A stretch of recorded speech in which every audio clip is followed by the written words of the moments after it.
where we lived, nothing prepared you for the size of the place. They put me to work in 401. That's what we called her. We knew she'd be the largest passenger ship in the world, but we didn't call her Titanic Beginning, brace by the keel blocks. They set big wooden blocks on the slipway to start with. Then the keel is top of that. And the frame was attached to that, like a skeleton. Workshops everywhere. It took weeks to find your way around. There were workshops for every trade you ever heard of.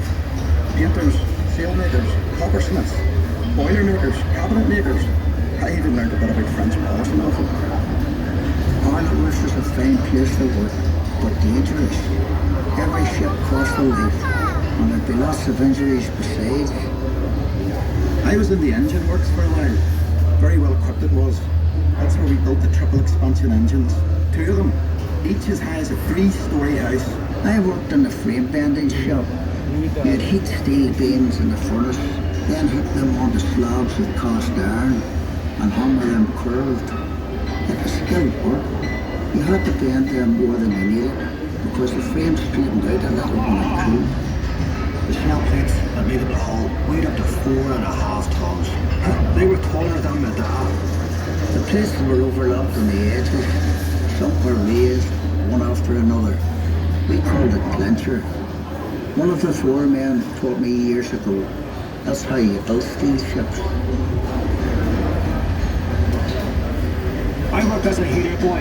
You had to heat the rivets on a wee plate. You put the bellows till the rivet was white hot.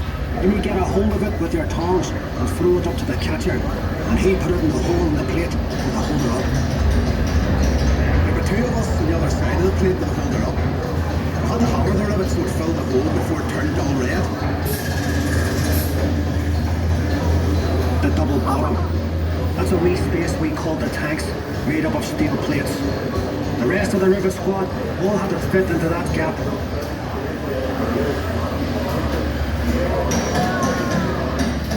One of the foremen would check each rivet with a special hammer. If it made a ringing sound, we'd have to go back and chase it out afterward. I'd get scared working down in that double bottom. You only had candles for light. And the constant hammering against the gel plates. You could hear it all over Belfast. Some of those boys ended up stone deaf, so did I. We were paid 31 bob a week. The heater boy and catcher got 16 bob. But we all worked the same 54 hours. The upper deck was steel too, and part of the strength of the ship. There's no straight lines in the ship, and when you look down the other deck, you can see the shear of the hull, the stopped reflection at sea. The stern frame had to be strong enough to take the rudder turning in heavy seas. You'd have all these timbers and guy wires to steady the frame, and men scurrying around like ants underneath. When we came to launch day, I was torn between pride and fear. The standing ways were coated in tallow, train oil and soft soap. So the ship would slide when they shifted her weight off the blocks. That was the most dangerous part.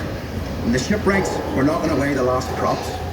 They were under compression, you see, and the sliding ways would be released by the hydraulic trigger.